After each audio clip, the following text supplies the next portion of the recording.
Shabbat Shalom. I'm sure that all of you have heard the expression that if you repeat a lie often enough, eventually it will become the truth. This is a terrible strategy which has been employed by evil people throughout the generations, and it is one that is the antithesis of what Judaism has to teach.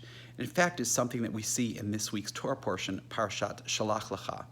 This is the Torah portion in which Moses sends in 12 scouts to reconnoiter the land of Israel before they prepare for the conquest of the land. The 12 spies all go in, apparently all see the exact same thing, which is a land flowing with milk and honey, but they also see that there are fortified cities and see that the people there are strong and that there would be a struggle for the land of Israel.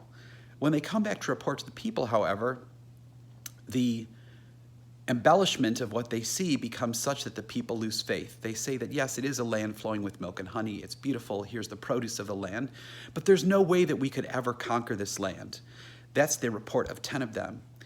Joshua and Caleb, however, continue to stand up and tell the truth and say, no, after everything that God has done for us, that we can do this. We are capable. We are able to achieve a victory and conquer this land and enter into the land and settle it as was promised to our ancestors. However, those voices over and over again of the 10 other spies, not being really truthful, exaggerating for whatever reason, causes the children of Israel to lose faith. Of course, God gets very angry and decrees that the children of Israel shall wander in the wilderness for 40 years.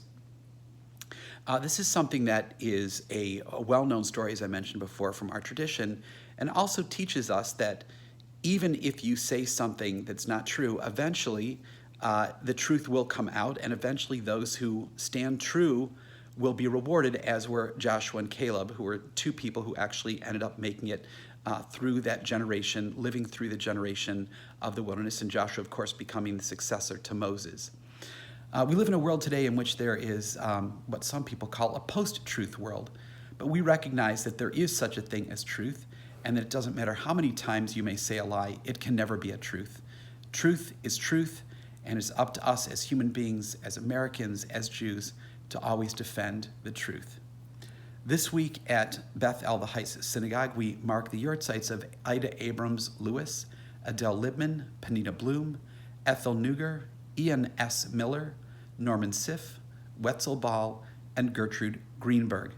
Also want to remind all of you, since we won't be announcing it because we don't have shul, that Rosh Chodesh Tammuz begins on Sunday evening, and the observance continues through Monday. It's just a one-day Rosh Chodesh beginning on Sunday evening.